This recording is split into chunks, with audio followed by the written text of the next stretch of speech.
another exciting chapter na naman dahil sobrang tindi ng revelation ang pinakita sa atin ni Oda. Dito lang naman natin nakita ang itsura o hulma ng legendary pirate na si Joy Boy. Sa maiksing discussion na ito ay pag-uusapan natin ang ilang mga bagay na napansin ko sa chapter. Unahin na natin yung mga linya ni Emmet na nakikipag-usap kay Joy Boy. I'm sorry Joy Boy. Huminga siya ng tawad kay Joy Boy at pati na rin kay Luffy dito after niya makita ang itsura ni Luffy sa form ni Sun God Nika. Napagtanto ni Emmet na kamukhang kamukha ni Luffy si Joy Boy 800 years ago at ang hinihingi niya ng tawad dito ay yung hindi niya natulungan si Joy Boy na maging hari. Based dito, we can assume na 800 years ago, knowing na si Joy Boy ang kauna-unahang pirate sa panahong iyon, ang sinasabi dito ni Emmet ay gawing hari ng mga pirata si Joy Boy. Hindi niya nga natulungan si Joy Boy na maging Pirate King, which is ang panahon din kung saan nangyari yung gera sa pagitan ng Ancient Kingdom at ng 20 Kingdoms. Marahil yung gera na ito ang naging hadlang upang maging Pirate King si Joy Boy noon. Maiko-connecta din natin ito sa isa pang character na konektado kay Joy Boy, which is si Zunisha. Halos parehong merong nagawa si Emmet at Zunisha kay Joy Boy na inihihingi nila ng kapatawaran. Kumpara kay Emmet, mukhang mas malala yung nagawa ni Zunisha na kinonsider pa nga bilang isang krimen at nahatulan si Zunisha na magpalakad-lakad sa New World habang buhay.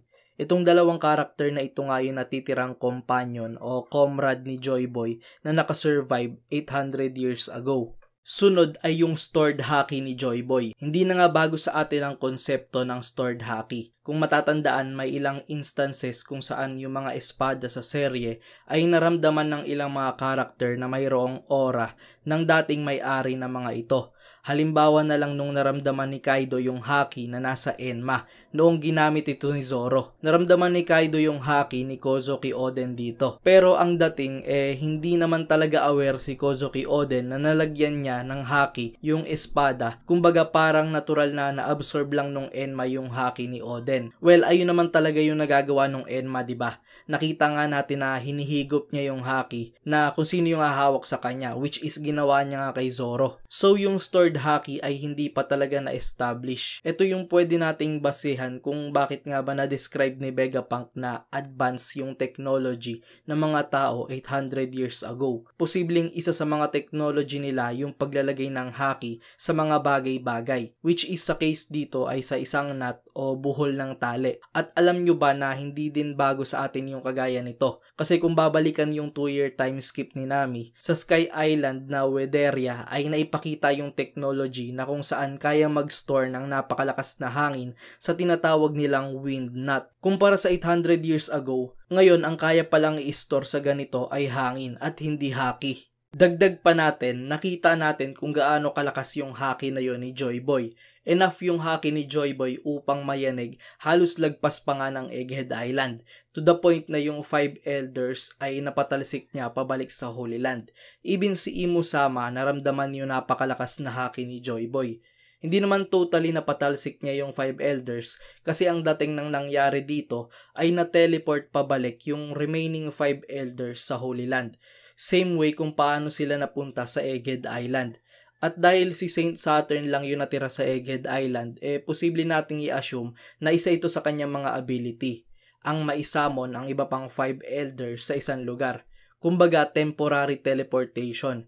And enough yung haki ni Joy Boy para mawala yung effect ng ability na ito ni Saturn. Ilan pang maliliit na details na mapapansin natin sa chapter. Yung isa ay yung ideya tungkol sa totoong size ni Joy Boy. Napakaraming discussions na nga ang lumabas na sinasabi na si Joy Boy ay isang giant, which is kinonekta nga sa giant straw hat na nakita natin sa Holy Land. Pero dito parang hindi naman siya giant based sa pagkakadrawing ni Oda. Pero kung babalikan natin yung mga dating chapters, nakita natin si Luffy around kay Emmet nung di pa siya na-awaken ay parang kasing laki lang ng langgam kumpara kay Joy Boy na kausap dito si Emmet. So we can safely assume na si Joy Boy ay isang malaking tao. Maybe si Joy Boy ay isang buccaneer, which is smaller than giants pero mas malaki naman kumpara sa mga human race. Ito ay dahil meron nga silang dugong giant. Kapansin-pansin din yung X mark sa braso ni Emmet. Para bang ito yung unang version nung X-Mark na ginawa nila Luffy noon during Alabasta Kingdom. Mark na nagre-represent ng pagkakaibigan ng Straw Hat Pirates at ni BV. Maybe ganun din dito sa relationship nila Joy Boy, Emmet, and pati na rin si Zunisha. All in all, napakatinding chapter nito kasi unti-unti na nating nakikilala ang legendary at ang kauna-unahang pirate na si Joy Boy. Although marami tayong nalaman tungkol kay Joy Boy at Emmet, hindi pa din natin alam kung bakit nga ba umakyat si Emmet sa Holy Land 200 years ago.